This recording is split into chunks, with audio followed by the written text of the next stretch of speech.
Hello, Zoe Routh here, your friendly neighborhood leadership expert, Canadian-Australian one, that is. And today is a solo-sode. I had a big question to ask, and that is, can we have too much power? Can we give too much power?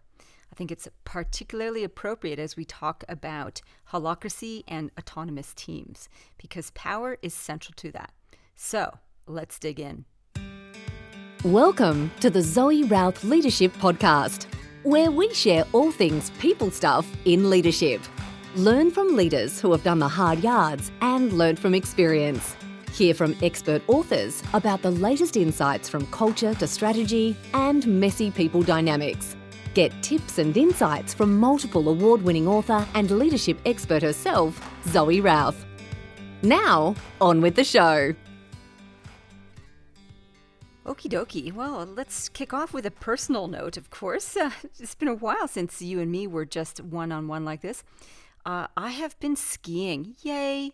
I love winter in Australia. The mountains are extraordinary. So I had a nice little break skiing with some friends at Gathaga, where our lodge is in Kosciuszko National Park. And then I had a week off in Canada.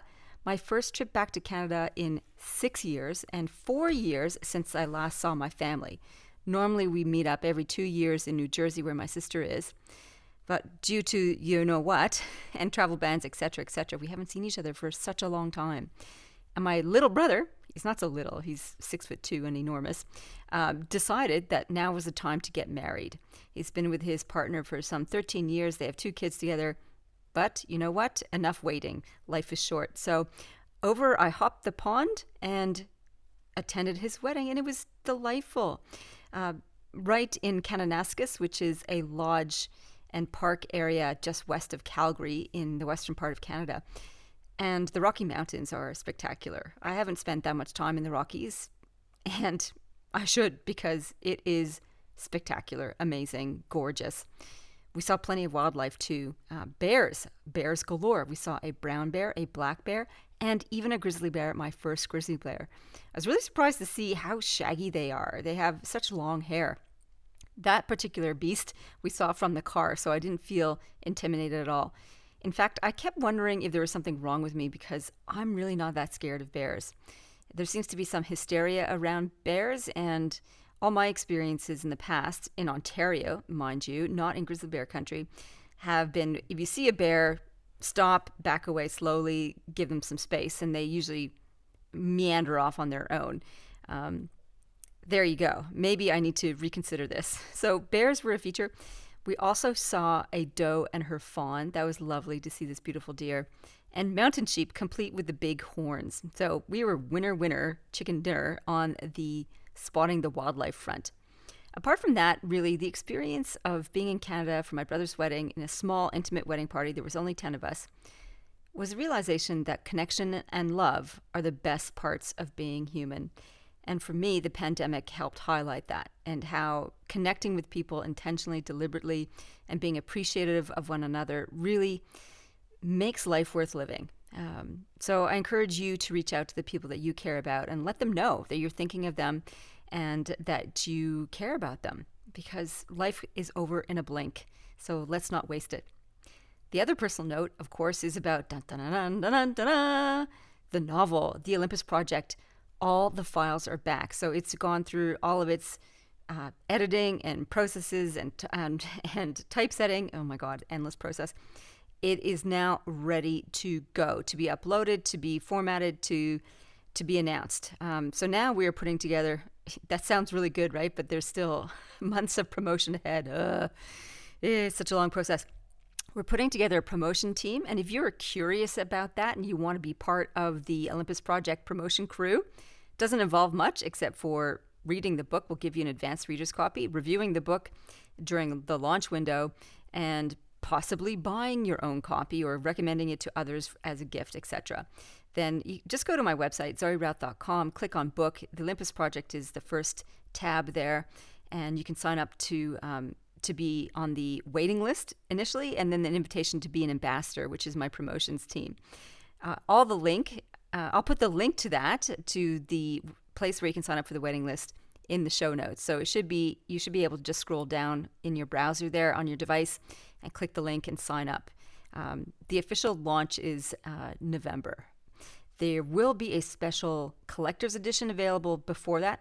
Just heads up though, that'll be the most expensive edition. Why? Because we're only doing a short private print run with me personally signing them, packaging them up for you. But that'll come somewhere probably in October. Okay, so that's all the updates. Now, on to the main meal of the day, all about power. Now, I wrote a couple of years ago in my book, People Stuff, about power and its effect on leadership. And I was really moved and astounded by the research of Dacher Keltner in his book, The Paradox of Power. Here are the key concepts around power. We are given power for good deeds. And when we get given power by the people who acknowledge us of having done those good deeds, it is incredibly energizing. Power is energizing. And we find that, we kind of like it, we want to keep it, and we might want more of it to hang on to. At that point, this is the paradox of power. All the things that led us to be given and granted power by the people that we lead starts to work against us because our perspective starts to swivel away from being of service and swiveling towards how can we hang on to our power. Dacher Keltner describes the effect of power, its dopamine energizing effect, as a type of brain damage. He uses those terms. It can lead to, because of so much dopamine, it can lead to a disconnect. It can help us become more impulsive so that we have inappropriate relationships, we eat impulsively, we kind of become a little bit hedonistic. So that self-regulation tends to get dampened when we get energized by power. And you see this in people making really bad mistakes in terms of inappropriate relationships at work and that kind of thing. We also experience diminished empathy. So our ability to connect and understand other people's points of view gets dialed down. This is one of the paradoxes of power. Our empathy and connection to others grants us power, and then paradoxically, the dopamine disconnects us from that empathy. And we've also got the rise of hubris or arrogance. So all this is some of the side effects of power. Now, I think this is really important to know when we start to think about how do we empower our teams? How do we grant them autonomy? And how much power might be too much power. All this reflection on power came about in the recent news stories, just came out 2 days ago, that our former Prime Minister Scott Morrison, otherwise known, self-styled as ScoMo, granted himself 5 secret ministries. Well, the ministries themselves were not secret. His ministry of them as a second minister was mostly secret, and the Governor General signed off on this. Apparently, that was all proper protocol. The Prime Minister went to the Governor General, said, I would like to be assigned as minister to these portfolios, and he signed off on it. Now, what is unusual or out of ordinary was A, that you normally only have a secondary appointed minister in times of emergency, where the first minister is out of action, either away on business or ill or somehow not available on holiday, say, for example. Then you appoint somebody to stand in. In this case, that was not the case. The prime minister was a second minister, essentially setting himself up for veto power over the usual minister's portfolio. That's the first part of what's astonishing about this. And the second point was it was kept secret. It wasn't announced to the public. Now, anything kept secret when it comes to major decision-making like health and finance portfolios, of which those were 2 of the ministries that he made himself minister, is really scary. Now, dialing back a little bit, his rationale behind this is that we were in the middle of the pandemic. It was a crisis situation. Things were volatile, unknown, uncertain. We wanted to make sure that our decision-making ability to release funds, to make actions in terms of health, was not to be held back or delayed in any way, shape, or form. So hence why he made himself a second minister, so the decisions could be made quickly and seamlessly. Fine. Why keep it secret? That is what is really on the nose. That is what is particularly terrifying. All this bubbled up a lot of fear and concern for me in terms of how much power is too much power. I recalled some of the key lessons and insights from the books by Moises Naim. I'm not sure if I pronounced his name correctly because there's accents on there, and I'm not sure if that's exactly how you pronounce it. Moises Naim. The first one was The End of Power, and the second one is The Revenge of Power. And it's this book I want to particularly cite. So The Revenge of Power, How Autocrats Are Reinventing Politics for the 21st Century. In that book, and he studies autocrats from around the globe, talks about there's three sort of strategies that the autocrats use to wield power, to gain power, and to grow power. The first one is populism, so really appealing to the masses. The second one is polarization, and the third is post-truth, sowing seeds of doubt in science and other agencies that would hitherto have been our source of truth. And he cites the efforts of Trump, Putin, and a number of different autocrats around the world by using these three techniques. What he also talks about in both of his power books is how autocrats use democratic process against itself to dismantle democracy and augment their own power. It is that observation that I looked to this action of our former prime minister, going, wow, he has used democratic process to augment his power, to basically have powers that were private, undisclosed, and completely discretionary, at his discretion. This is using democratic process to augment his power. How is it that one person should have autonomy over such important decisions? In our democratic process, that is not what we built the system for. We built balances of power, checks and balances, so that we don't have someone taking the reins and running away with them. In this case, he was voted out, so democratic process has been effective in that way. Will he be held to account at the time of this recording? Not sure. There have been calls for his resignation from Parliament, from the backbench. Not sure if that's going to happen. It does call into question, though, what should one do? What should we do? What should we as individuals do when we see these types of power being grabbed, taken advantage of, and wielded for one person's particular gain?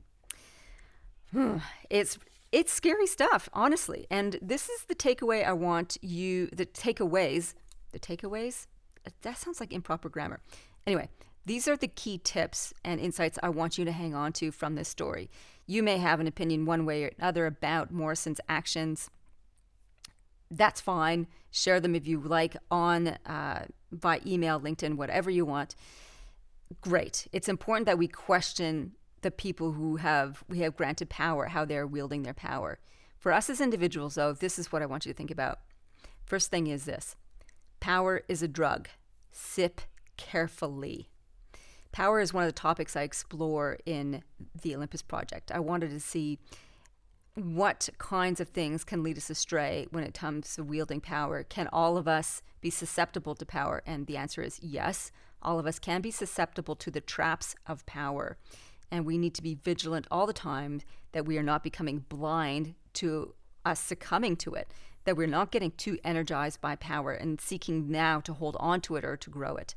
So the first point is, power is a drug. Sip carefully. The second one is this: ask yourself, where might you be hoarding power? Where are you hanging on to something where you could be delegating it out, assigning somebody else the authority to make a decision? And ask yourself, why is it that you are hanging on to that? Is it an ego boost? Is it because you find it energizing? Are you denying somebody else the opportunity to grow by hoarding power? This is one of the classic stumbling blocks that new leaders have when it comes to learning about delegation. They don't want to give anything away because they feel in control, and to give away means they feel less powerful, less in control. All that is true, and you're doing yourself a disservice and the people around you a disservice if you do not share power. The second part of that question is, where might you be seeking power and why? This is this rigorous self-awareness, this rigorous Interrogation is essential if we're going to help diminish the effects of power so we can avoid the traps of power. So where are you hoarding power? Where are you seeking power? The third tip for you to consider is, what are your individual checks to power? Have you got someone in your camp who can actually help keep you humble? Someone who can help keep you grounded? Someone who is not afraid to say, hang on a minute, that's crazy. That action is you abusing power. That action is you seeking more power. Someone who can speak truth to your power. And it gets trickier the more power you have, because people like to kowtow to those in power because they're often gifts that come from the people who have power. So you need to find someone. Probably someone who does not report to you is the best way to find someone to help you check your power. One of the strategies I talk about extensively in People Stuff is being mindful of this. The archetype I think that is most useful to help us embody the best parts of leadership is the elder. And the elder is characterized by humility, curiosity, and compassion. And those are the antidotes to hubris and the traps of power. Stay humble, stay curious. And in fact, being curious leads to humility, because if we're curious, we realize we don't know everything, which keeps us humble. The third aspect is compassion. Humility, curiosity, and compassion. Essentially, the elder is somebody who can make wise and compassionate decisions, best of the mind, best of the heart. That's what we want as our ideal leader who wields power. One way to keep us anchored in humility, curiosity, and compassion is to make sure our gaze is firmly set on other people. Are we in service to others, or are we in service to ourselves? Rigorous self-interrogation is the main thing. Lastly, a call to civic duty. I've never been interested in politics per se, in terms of being part of a political party or campaigning on someone's behalf. This incident with our Prime Minister has made me want to step up and take action to express opinions on what is appropriate and not appropriate. Where are you holding up your civic duty? Can you be more assertive in making sure that we do maintain a fair and equitable society, that everybody does have their fair share, their fair say, that laws are legislated that are supportive and pro-social, and that we are mindful of those that to whom we do grant power, that they are using it and wielding it safely and wisely as well. So a call to arms, a call to action, a call to awareness. That is my message for today. So a lot around power and politics and being mindful as a leader. Hope you enjoyed this one. I would love to hear your thoughts on these insights around power and politics. Email me, zoe@zoerouth.com. Make a comment on our blog, our podcast blog, or any of the social sites that we have. In the meantime, live well, lead well. You've been listening to the Zoe Routh Leadership Podcast with leadership expert Zoe Routh.